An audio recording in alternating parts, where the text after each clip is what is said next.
শুরুতে আমরা জানবার চেষ্টা করব যে রহমানি, যেটাকে আরবিতে বলা হচ্ছে রুইয়া বা রুইয়া সাদেকা বা সালেহা, সেটা কি, এবং সেটা যদি আমরা দেখি সেক্ষেত্রে আমাদের করণীয় কি।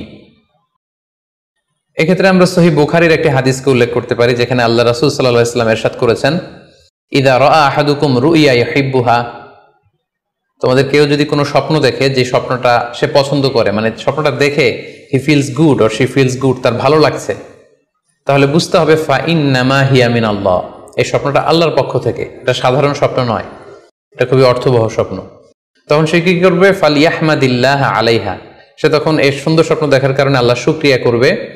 ওয়াল ইউহাদ্দিস বিহা, এবং চাইলে সে এই স্বপ্নের কথা মানুষের কাছে বর্ণনা করতে পারে বা শেয়ার করতে পারে।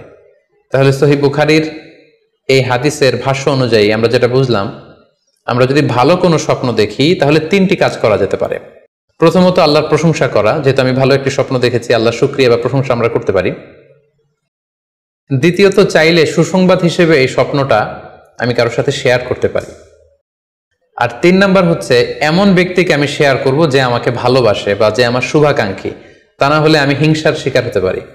কারণ আন-নি'মাতু মাহসুদা, যে কোনো ধরনের নেয়ামতি, আপনি যদি আল্লাহর কোনো বিশেষ মার্সি, ব্লেসিংস বা নেয়ামত পেয়ে ধন্য হন, এটা সবার ভালো নাও লাগতে পারে, এটা সবার অন্তরে সহ্য নাও হতে পারে, ফলে আপনি হিংসার শিকার হতে পারেন। সো ভালো স্বপ্ন দেখলে আপনি চাইলে কারোর কাছে শেয়ার করতে পারেন। সেক্ষেত্রে সে যদি আপনার শুভাকাঙ্ক্ষী হয় বা আপনাকে পছন্দ করে, আপনাকে ভালোবাসে, এরকম কাছের কারোর সাথে আপনি শেয়ার করতে পারেন।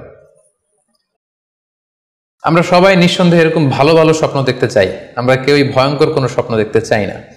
আমরা নিঃসন্দেহে এমন স্বপ্ন দেখতে চাই রাতের বেলায় যে স্বপ্নে আল্লাহ তাআলার পক্ষ থেকে আমাদের জন্য দিক নির্দেশনা থাকবে, অথবা কোনো সুসংবাদ থাকবে, কিংবা থাকবে আগাম কোনো সতর্কতা বাণী। এ জাতীয় ভালো স্বপ্ন যদি আমরা দেখতে চাই তাহলে আমাদের কি করা উচিত? সেক্ষেত্রে সর্বপ্রথম আমাদের যেটা করতে হবে, আমাদেরকে সত্যবাদী হতে হবে। সাধারণত সত্যবাদীদের স্বপ্ন সত্য হয়ে থাকে।